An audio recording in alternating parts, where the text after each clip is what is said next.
de missões, um tema desafiante. Vamos nos desafiar a olharmos mais para os campos missionários, não só os que estão longe de nós, mas também aqueles que estão à nossa porta. O Senhor tem trazido povos de todas as tribos, línguas e nações para perto de nós, para nosso prédio, para nossa freguesia. Então, nós precisamos atentar mais para esse campo missionário que o Senhor tem trazido e colocado à nossa porta. Então, o objetivo desta manhã, com esse tema que nós vamos ver agora, é a grande comissão e a missão da igreja, faz com que nós busquemos recuperar o foco. Esse é um tempo de recuperar o foco missionário que existia nas igrejas desde o princípio e foi se deteriorando ao longo do tempo, ficando em comunidades isoladas como os morávios, que tiveram uma visão missionária incrível, chegaram a lugares muito difíceis como a Groenlândia, que se para nós hoje é um lugar difícil, para eles naquela época era um lugar praticamente impossível. Então, esse desfoque na imagem é proposital, existe uma perda do foco e nosso objetivo nesse tempo é buscar recuperar a visão missionária correta, o foco correto da visão missionária. Mas eu gostaria de começar ilustrando com os irmãos, agora sim, uma ilustração que eu escutei há muitos anos atrás e que me chamou muito a atenção. E nós podemos observar, dentro dessa ilustração, semelhanças. E nós depois vamos ver com o que se assemelha essa ilustração. Disse que em algum lugar da costa, onde havia muitas pedras, era comum o acidente de navios. Navios batiam nessas rochas e naufragavam. Então, com a incidência de muitos naufrágios, as pessoas de uma vila próxima decidiram montar uma estação salva-vidas, para que, quando houvesse um acidente, não tivessem que sair correndo desesperados da vila e chegar até o local do naufrágio. Então, aí se revezavam em torno de 12 homens, que logo que acontecia um acidente, eles corriam, já estavam ali perto, já desciam e salvavam. Com o passar do tempo, essas pessoas voluntárias começaram a aumentar de número. E mesmo aqueles que eram salvos decidiam ficar ali e ajudar, porque, afinal de contas, eles deviam a vida deles àquelas pessoas. Então, começou a ter muito mais gente dentro desse pequeno barracão, e isso foi crescendo, porque começou a haver, como é natural, onde tem muitas pessoas, reclamações. Está pequeno, está apertado, somos muitos, então vamos começar a ampliar esse barracão, e aí nós teremos espaço para mais gente. Só que as cabeças pensam coisas diferentes. Pessoas têm propósitos diferentes. Então começaram a reclamar também que falta um alojamento confortável para nós. Falta uma cozinha maior, porque agora temos que cozinhar mais. E começaram a criar coisas nesse pequeno barracão de salva-vidas, e ele se transformou nisso aqui. Então agora já tinha até dentro um próprio museu do naufrágio. Os navios que iam afundando traziam partes, colocavam ali como lembrança daquele acidente. Começaram a fazer locais para onde aquelas pessoas salvas pudessem descansar, então já tinham camas mais confortáveis. E algum dia um disse, bem que poderia ter um bar aqui. Enquanto não se salva ninguém, nós tomamos algum drink. E aí se transformou em um clube. Alguns chegaram a dizer, mas olha, trazemos essas pessoas sujas do mar, colocamos nessas camas lindas, maravilhosas, e aí eles sujam tudo. Eu acho que esse negócio de salvar pessoas já não está muito com a gente, não. Vamos dar um tempo nisso, vamos contratar alguém. Assim eles vêm e fazem o trabalho de salvamento, enquanto nós ficamos aqui e curtimos a vida. Literalmente, o barracão virou um clube.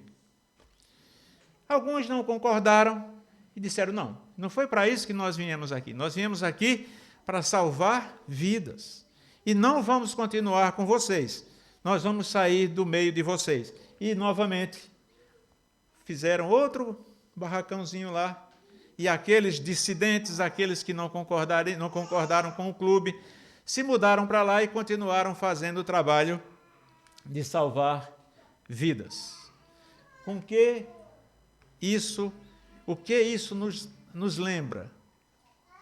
Já notamos que muitas vezes as igrejas em vários lugares do mundo têm se tornado clubes, onde as pessoas se reúnem não com o intuito de se abastecerem da palavra, de conhecimento da palavra, para salvar vidas lá fora, mas para ter seu tempo de lazer com os irmãos. Nós vemos igrejas pintadas de preto, com luzes piscando. Aquilo é tipicamente o que aconteceu com esse grupo de salvamento. Tornou-se um lugar onde as pessoas vão para si mesmas, não para alcançar outras. Então, esse é um exemplo típico do que tem acontecido com a igreja ao redor do mundo. Poucas se mantêm com aquele intuito de salvar vidas, de alcançar pessoas, de manter o propósito da missão de Deus, de resgatar o pecador e trazê-lo para o conhecimento da verdade. O que nós observamos é que se fala muito em missões. A missão desse grupo era salvar vidas e foi desfocada, perdeu o foco. E de tanto usar a palavra missão, nós vemos essa palavra em filmes, vemos dentro da própria igreja, vemos em empresas, mas por não se dar um significado real para essa palavra missão ou missões, foi se perdendo o foco. Então, falamos muito de missão, da missão de Deus, de missões, mas o que é realmente missões? Qual é a missão da igreja?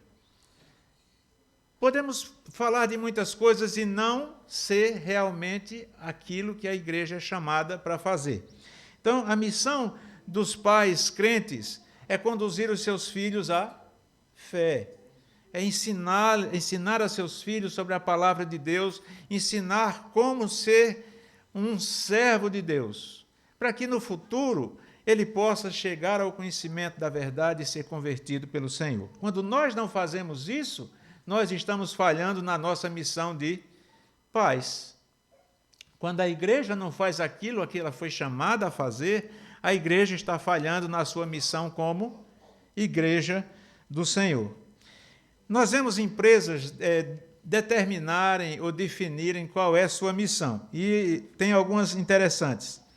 Deixa eu ver se chega aqui. Pronto. Missão. Vamos definir primeiro a palavra missão como um propósito, como uma razão de existir. Então, quando nós falarmos qual é a missão da igreja, nós vamos falar em qual é o propósito de existência da igreja, qual é a razão de existência da igreja. E só para exemplificar mais algumas coisas, nós vamos chegar, deixa eu chegar aqui, declaração de missão. Então, a declaração de missão de algumas empresas, como o Google, você vai ver que eles dizem, a nossa missão é organizar as informações do mundo todo e torná-las acessíveis e úteis em caráter universal. O Google está cumprindo a sua missão? De certa forma, sim. E todas as pessoas que chegam lá vão se comprometer com esta missão, ou então está fora da empresa. Então, a empresa determina o que ela espera dos seus funcionários, dos seus trabalhadores. Essa declaração de missão aqui é mais interessante ainda, da McDonald's. Ele diz que a missão da McDonald's é servir alimentos de qualidade. Né? Alguém sempre ri, não sei por quê. Com rapidez e simpatia, num ambiente limpo e agradável. Nem sempre a declaração de missão é séria, pelo menos no nosso entendimento. Ele acha que servir fast food é qualidade. Bom, essa é a visão deles. Mas ela se move por essa linha de pensamento, por esse propósito de existência. Quando nós entendemos o nosso propósito de existência, a nossa missão, fica muito mais fácil traçar o caminho por onde nós vamos trilhar, o caminho que nos vai fazer ser realmente no caso deles, uma empresa de sucesso, no nosso caso, servos fiéis do Senhor, obedientes à missão que o Senhor nos concede. Qual deve ser a declaração de missão de uma igreja? Algumas igrejas eu já vi, têm uma declaração de missão. Eu não perguntei ao pastor antes de falar, mas aqui eu não conheço, pessoalmente eu não vi ainda. Mas já visitei igrejas que têm. Algumas dentro de uma realidade como o Google. Tem até um sentido. E outras como o McDonald's. Tem uma declaração de missão, mas passa um pouco longe daquilo que se espera que a igreja seja num mundo perdido e num mundo cheio de controvérsias e que reage com hostilidade ao Evangelho.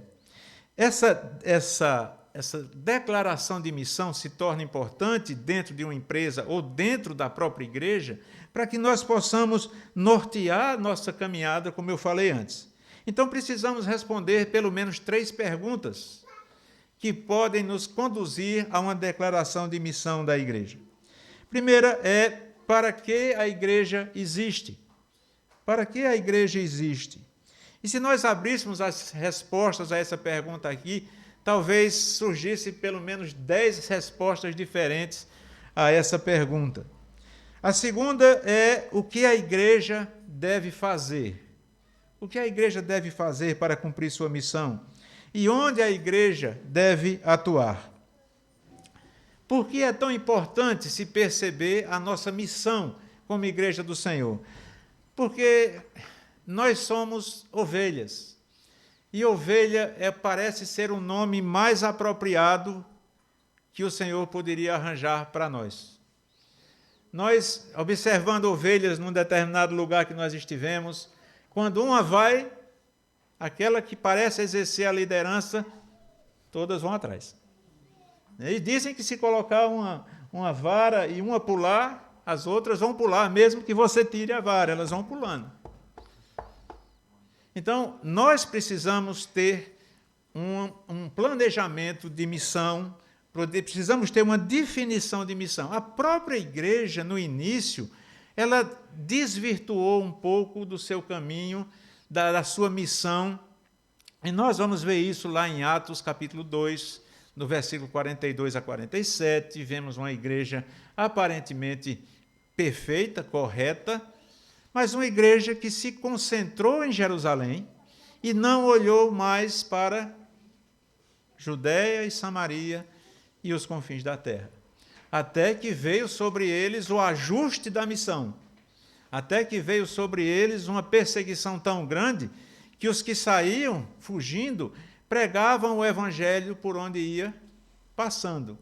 Então, a igreja ela tem essa tendência de perder o foco da sua missão.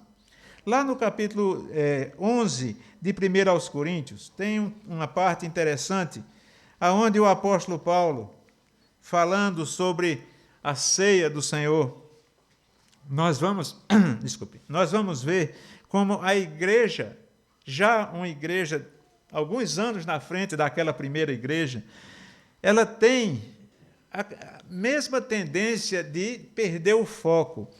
Olha o que o apóstolo Paulo diz à igreja de Coríntios, no capítulo 11 da sua primeira carta, versículo 17.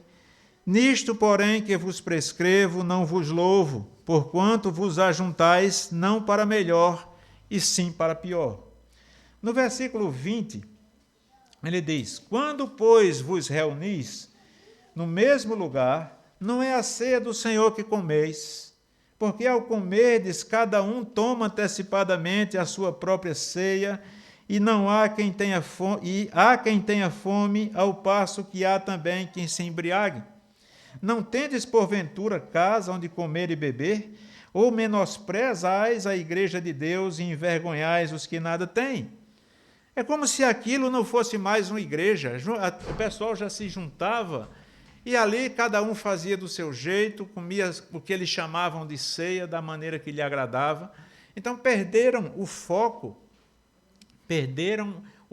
daquilo que foi ensinado. E é por isso que muitas vezes nós temos que trazer a igreja novamente para o foco missionário, para a sua missão.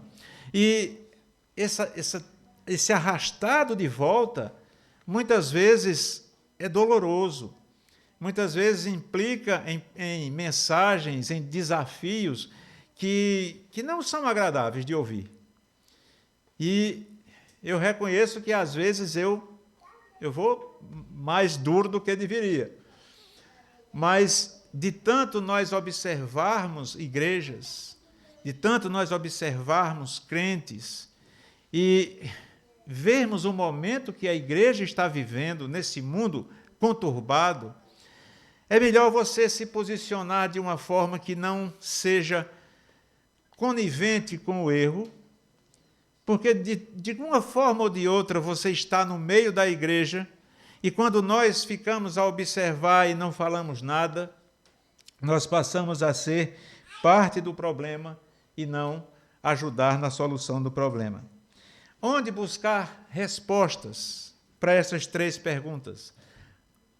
Para que a igreja existe, o que a igreja deve fazer e onde a igreja deve atuar. Então, os textos da Grande Comissão, principalmente Mateus 28, 18 a 20, ele nos dá um rumo nessa direção da missão da igreja. A Grande Comissão é justamente isso, o que o Senhor Jesus nos deixou para que a igreja entenda o seu chamado.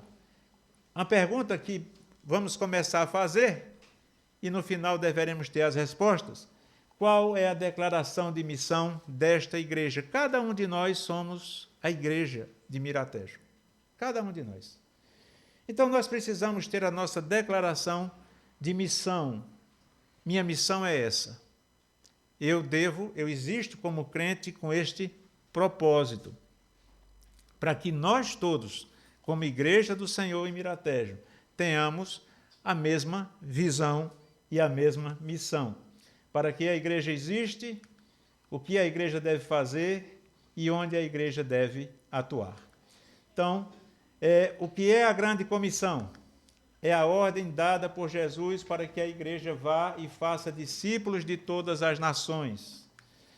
Mateus 28, 18 a 20, foi o que nós lemos. Existem outros textos que também se juntam ao texto da Grande Comissão, em Marcos 16, 15, em Lucas 24, em João 20, 21, em Atos 1, 8. Todos esses textos nos ajudam a pensar na nossa missão como igreja do Senhor. Então, para responder à primeira pergunta, para que a igreja existe, esse texto da Grande Comissão, em Mateus 28, 18 a 20, ele começa com uma grande proclamação. Alguém lembra como é que ele começa? Toda autoridade me foi dada no céu e na terra. O Senhor se proclama ali o Senhor de todas as coisas, aquele que tem o controle sobre todas as coisas. Ele proclama que ele pode todas as coisas. Então, a Grande Comissão começa, então, com Jesus dizendo: eu sou o Senhor. E sobre a minha autoridade, vocês vão fazer o que eu vou mandar em seguida.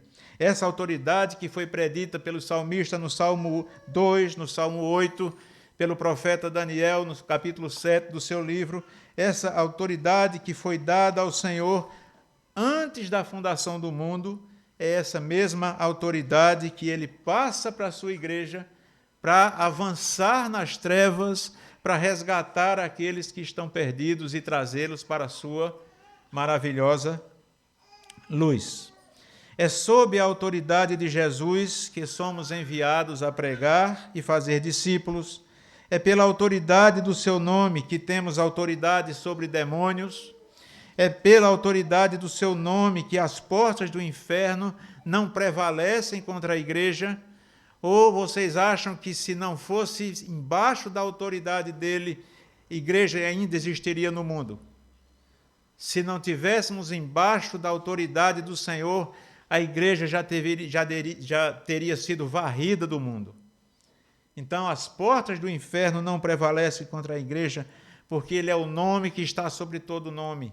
Ele é a expressão exata do ser de Deus. Jesus é Deus. É ele que controla todas as coisas, é ele que dá poder à igreja e autoridade à igreja para resistir no meio de um mundo tão perdido como esse que nós vivemos.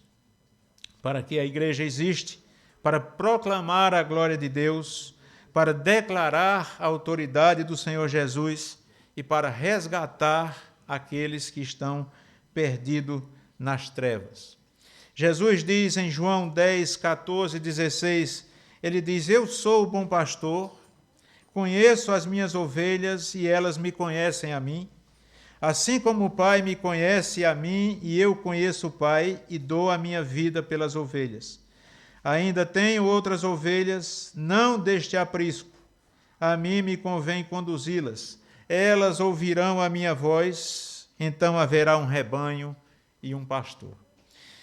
O que ele diz aqui é que a igreja, ele é a voz que atrai as ovelhas que não estão no aprisco, e a igreja é a voz do Senhor Jesus há mais de 2000 anos.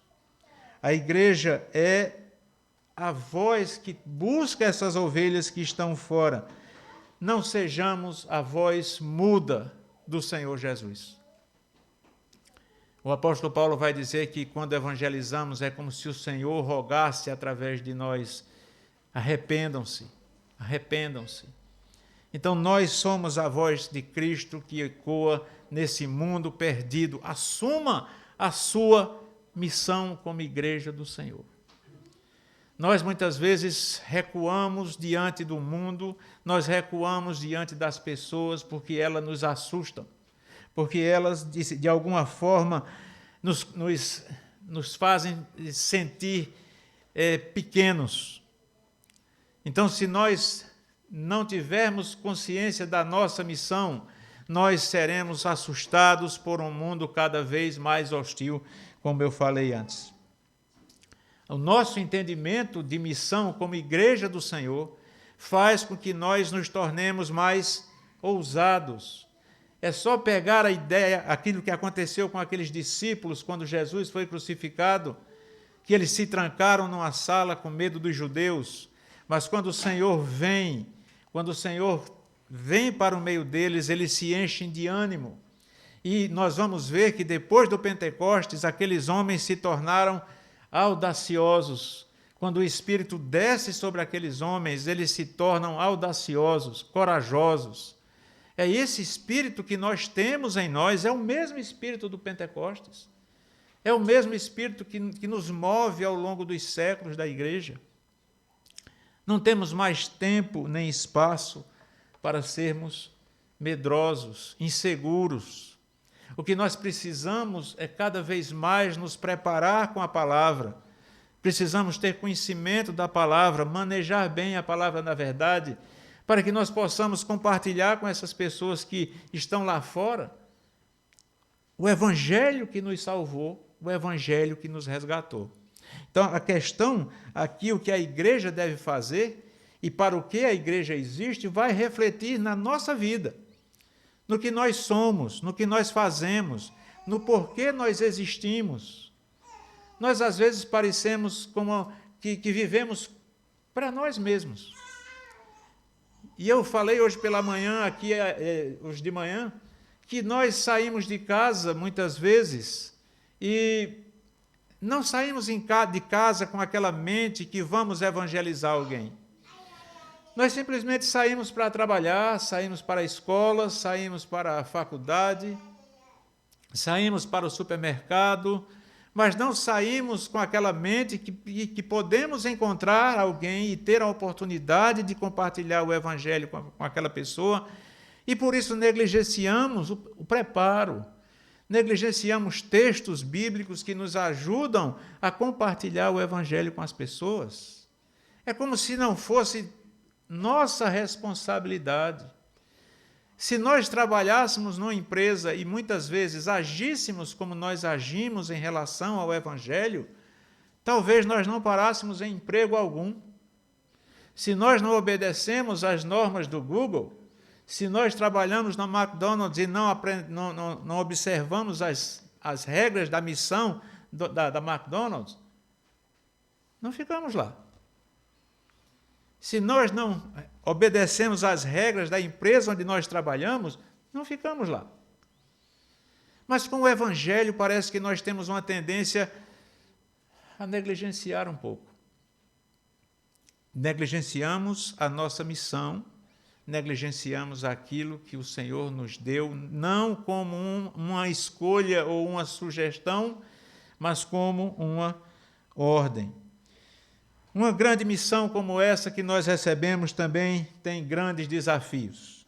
E o apóstolo Paulo, lá em 2 Timóteo, capítulo 3, versículo 1 ao 5 e versículo 9, o apóstolo Paulo vai nos mostrar aqui a dificuldade que nós vamos enfrentar nessa missão.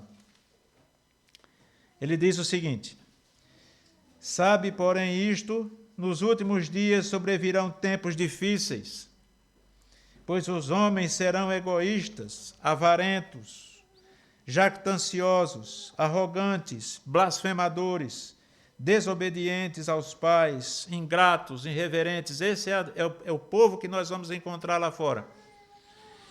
Desafeiçoados, implacáveis, caluniadores, sem domínio de si, cruéis, inimigos do bem. E ele vai daí por diante citando problemas que nós vamos encontrar lá fora. Não pense que quando você sai para o evangelismo vai ser fácil e todo mundo vai abraçar você, lhe dar um beijo e dizer: eu quero Jesus. Nós saímos para ser humilhados, escarnecidos, perseguidos e até batidos. Como aconteceu no Brasil uma vez, eu entreguei algum folheto para umas senhoritas e vinha um novo convertido comigo, só que ele vinha atrás de mim e eu entreguei os folhetos. Quando eu entreguei, logo depois que passamos delas, o rapaz chegou e disse: missionário, ela bateu em mim. Ela bateu em mim. Eu disse: você bateu nela? Ele disse: não. Eu disse: graças a Deus. Porque ela pegou os folhetos e nele.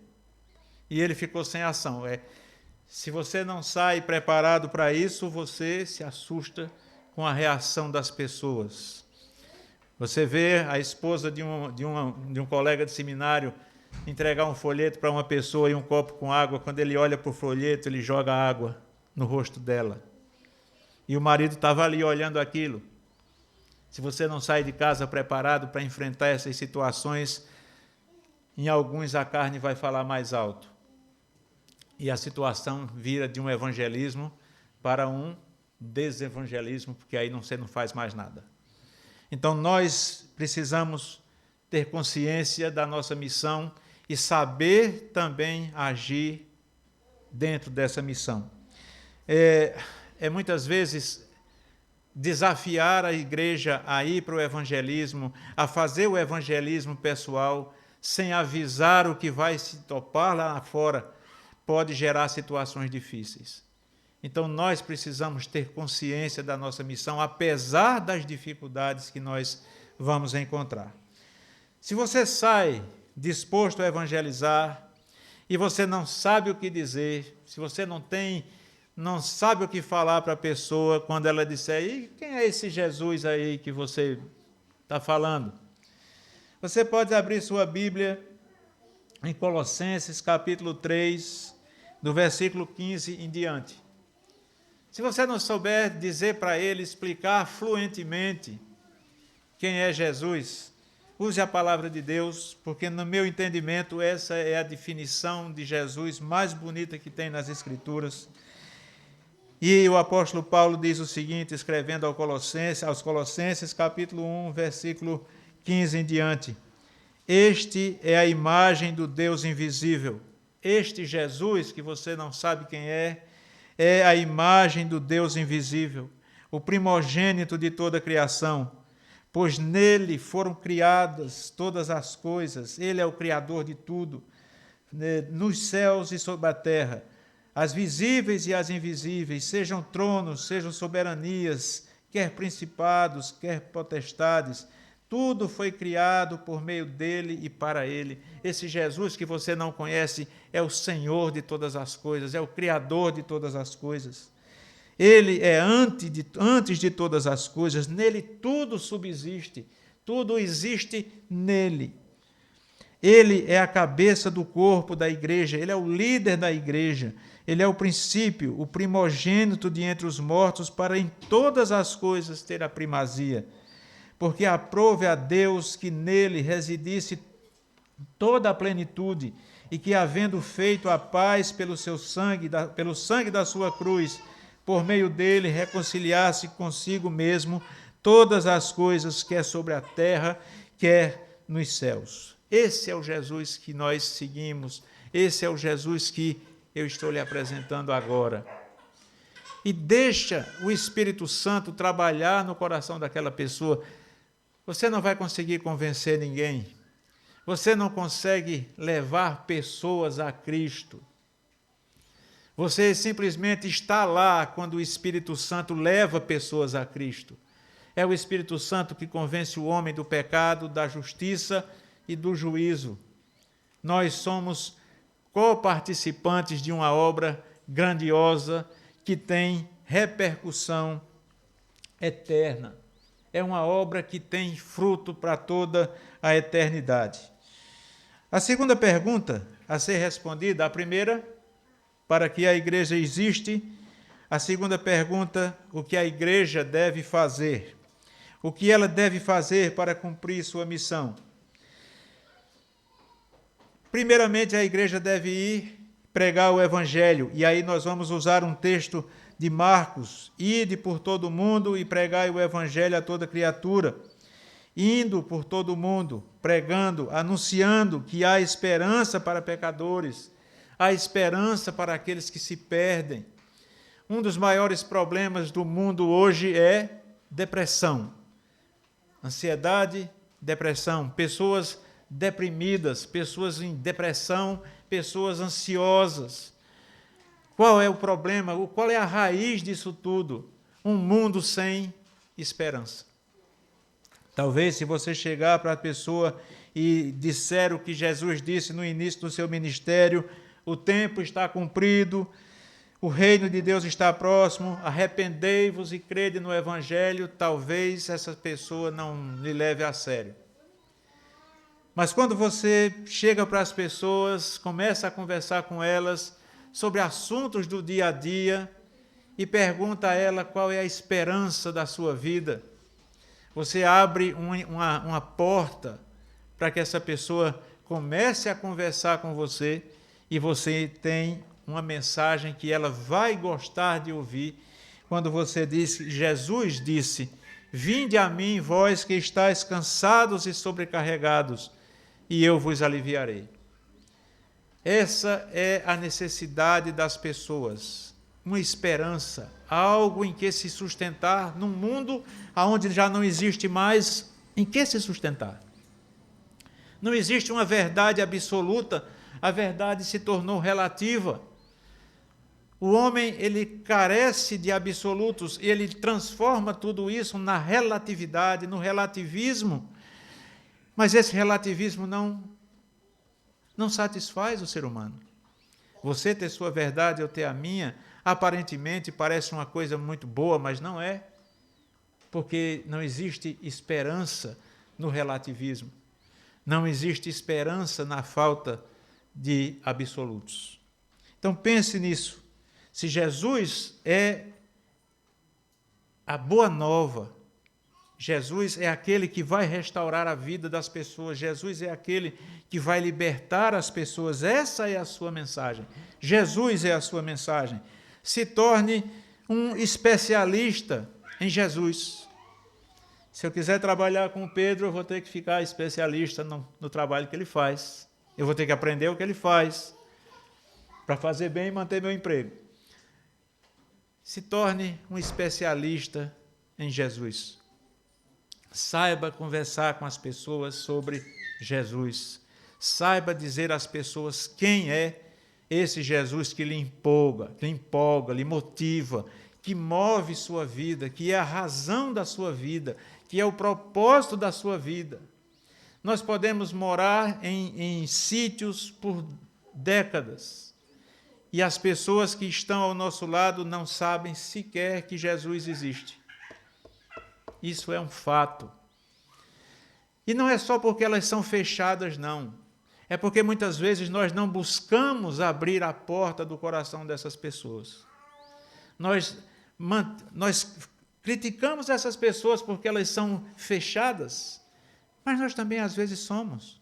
Nós vivemos no nosso mundinho ali, pequenininho, e não nos importamos com o que acontece com as pessoas ao nosso redor. O que nós precisamos é descobrir maneiras de chegar a essas pessoas. Toda porta tem uma fechadura. O que nós precisamos é descobrir aonde colocar a chave na porta daquela pessoa que está ao nosso redor. Às vezes leva tempo, às vezes demora mais, mas nós precisamos tentar chegar a essas pessoas. E aquela pergunta, quem são os nossos samaritanos? Quem são os de outras etnias que estão ao nosso redor e nós muitas vezes negligenciamos? Nós temos muçulmanos morando por todo lado, alguns já têm feito bom acesso a eles, têm amizade com eles, mas já compartilharam o evangelho com eles? Se você mora ali há 5 anos, 10 anos, já conhece, já cumprimenta, já fala, já tentou entrar alguma vez com o evangelho nessas pessoas? Ele sabe que você é cristão. Ele sabe que quando você começar uma conversa, ele sabe qual é seu objetivo. Mas a amizade abre portas. Falar a língua deles abre portas. Experimenta chegar numa loja do chinês, ali na Good Mart, ou ali nesse um sonho que tem ali embaixo, e cumprimenta aquelas pessoas em chinês, em mandarim. Abre um sorriso de canto a canto. Faz chinês sorrir. Às vezes eu não sei se ele está rindo da pronúncia, mas eles sorriem e diz, sabe mais? Sabe mais? Aí eu ensaiei 2 frases assim, mas agora quando eu vier eu trago mais. Pode trazer. Então, isso abre portas. Isso abre portas. Eu criticava muitas vezes na Gâmbia, porque os guineenses vão para os guineenses, os ganenses para os ganenses, os nigerianos evangelizam os nigerianos, e ninguém quer saber dos gambianos. Cada um no seu quadrado. Aqui é assim também. Cada um no seu quadrado, brasileiro evangeliza brasileiro, africano, africano, e os portugueses que Deus cuide. Não é assim. Nós temos uma diversidade muito grande de pessoas na igreja. Que tal um estudar mandarim para abrir portas entre os chineses? Que tal algum estudar o árabe para abrir porta entre os muçulmanos? Nós temos jovens na igreja, inteligentes, capazes de se esforçar mais para chegar nessas pessoas. Mas nós nos acomodamos no nosso mundinho e queremos que ela venha para o nosso mundo para ouvir o nosso evangelho e receber o nosso Jesus. Não vai funcionar dessa forma. Não vai funcionar dessa forma. Trabalhando na Gâmbia, eu tive que ler o Alcorão para poder conversar com eles sobre o Alcorão. Como é que você vai evangelizar muçulmanos se você não conhece nem o Alcorão? Tudo tem um preço. Tudo tem um preço.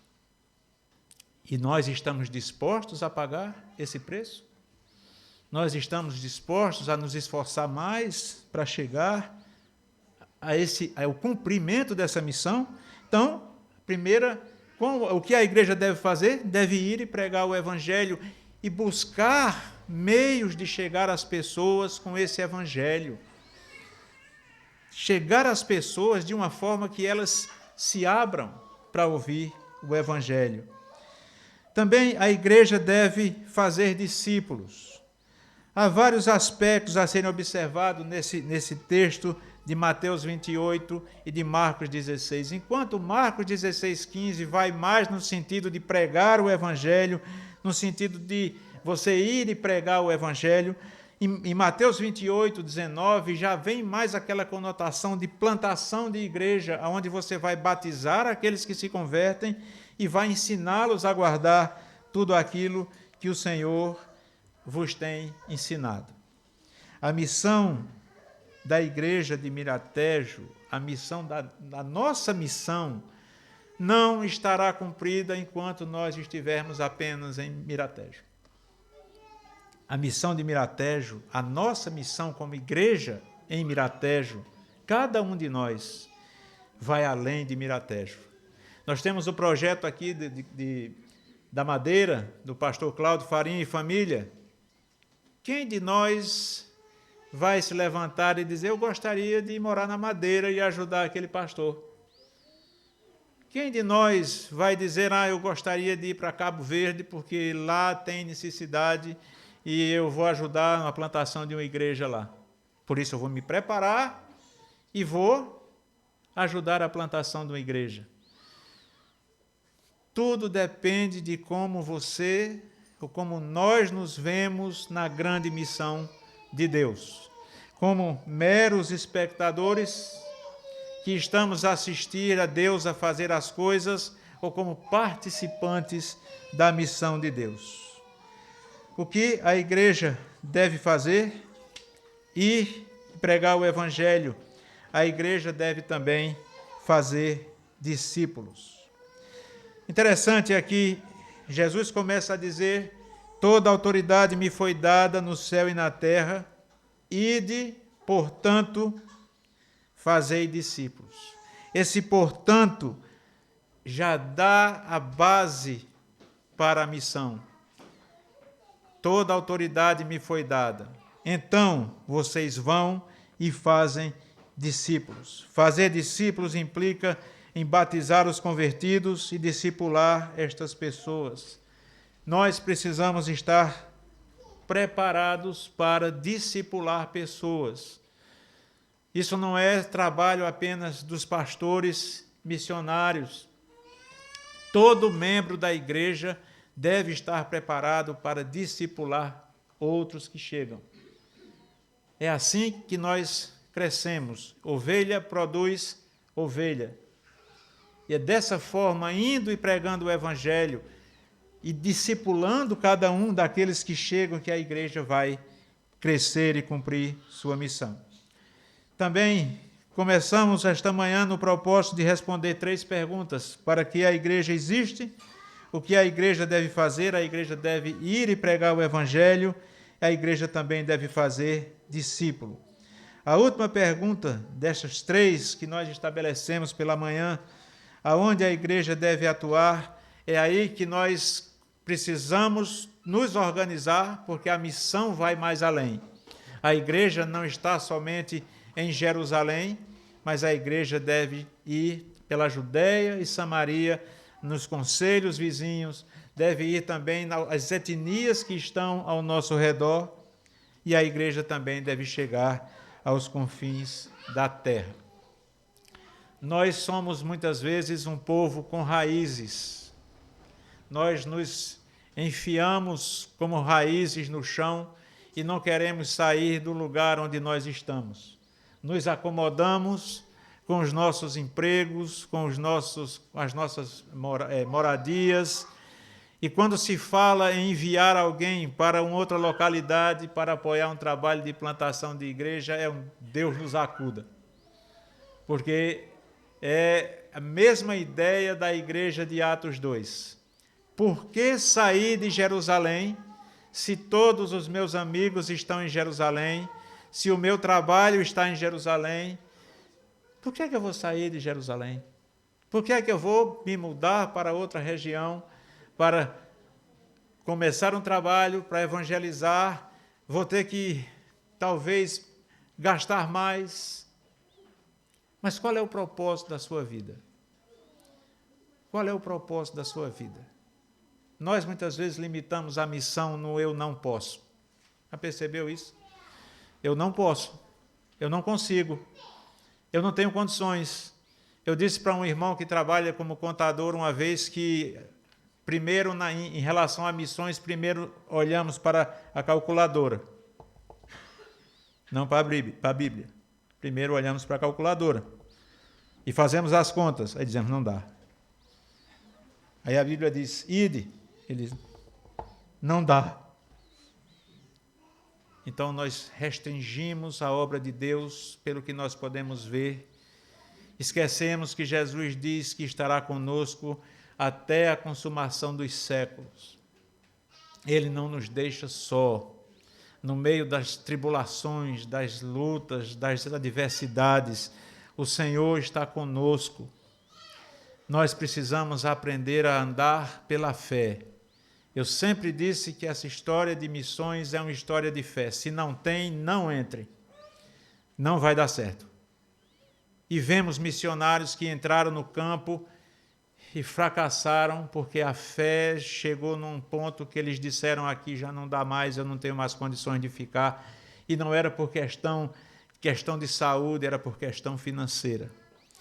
Se nós tivéssemos olhado para a questão financeira, não estaríamos aqui agora, porque nosso sustento até hoje não está completo. Mas também não tem faltado nada. Então, ou confiamos no Senhor que comissiona e manda, envia e diz que vai estar conosco, ou nós não saímos do lugar. Ou confiamos no Evangelho que nós somos chamados a pregar para mover o coração dos incrédulos, dos ímpios, ou nós não falamos de Jesus para eles. Fazemos como um testemunho de um irmão que foi grosseiro, ele acabou com o testemunho do Evangelho, e quando eu disse, irmão, você sabe quantas vezes você vai pregar para esse senhor novamente? Ele disse, nenhuma, ele não está perdido mesmo, vai para o inferno. Ele é o juiz que bate o martelo e diz quem vai para o inferno ou não. Nós precisamos entender a nossa missão. Defina dentro de vocês, segundo as Escrituras, qual é a razão de existir, qual é a razão da sua vida com Cristo. Se for apenas esperar Jesus voltar, ou você subir para ir gozar a eternidade junto ao Senhor, sinto muito, não está num caminho muito correto. Mas seríamos capazes agora de escrever a razão de existir desta igreja, e quando eu digo desta igreja, você tem que se colocar dentro dela. Porque é muito fácil determinar a missão da igreja quando não me afeta. Não é? Então vamos determinar primeiro a missão da sua vida, e depois nós cobramos, ou tentamos fazer uma missão da igreja, se é que já não existe. Eu acredito que sim, mas eu estou partindo do pressuposto que não temos. Mas você tem. Quando você sai de casa pela manhã, você lembra da missão da sua vida? Você lembra da razão de existir da sua vida? Ou você simplesmente vai, pega o comboio, pega o autocarro, chega no seu destino, faz o seu trabalho e volta para casa como se você não tivesse missão nem responsabilidade alguma? Se é assim, irmãos e irmãs, temos que mudar. Temos que mudar. Temos que estar preparados. Quando você sai de casa pela manhã, você ora para que Deus traga pessoas para ouvir o Evangelho? Talvez não, talvez sim. Queria ler a mente de vocês, mas não posso. Não tenho esse dom, mas talvez não. Talvez sim. Se não faz, faça. Quando sair de casa, ore, Senhor, traz alguém com o coração aberto para ouvir o Evangelho. Mas saia preparado. Saia preparado com a palavra no seu coração, na sua mente. Para que você, quando for se deparar com uma pessoa, você não fique sem saber o que dizer. Quando a pessoa perguntar quem é esse Jesus que você está falando aí, você não fique gago, sem saber o que falar. Nós temos uma missão. A igreja deve atuar no mundo. A igreja está no mundo. A igreja não é do mundo, mas ela está inserida no mundo. A igreja precisa ser relevante não para o mundo, mas no mundo. A igreja precisa ser relevante para o Evangelho. Precisa fazer a diferença aonde quer que você esteja. Você precisa fazer a diferença. As pessoas têm que ver Cristo em nós, onde quer que nós estejamos. No trabalho. Tem lugar mais difícil de convivência do que a família. Por isso que muitos se convertem e termina sendo um péssimo testemunho, um péssimo evangelista dentro de casa, porque não vem mudança nele. No trabalho, a mesma coisa. Às vezes a pessoa diz que é crente, mas os colegas ficam olhando e dizem, ser crente é isso aí? É assim que é crente? Quero não. Quero ser crente assim não. Então pensem nisso. Pensem na sua missão. E aí nós podemos concluir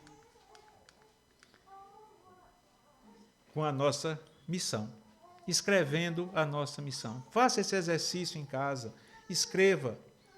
A minha missão como crente no Senhor Jesus, como igreja do Senhor Jesus em Miratejo, ou aonde Ele me mandar, use os textos da grande comissão, e assim você, quando sair de casa, depois disso, você sai com consciência do que você é em Cristo Jesus. Com a consciência do que você deve fazer para Cristo Jesus. E você vai saber aonde você precisa atuar.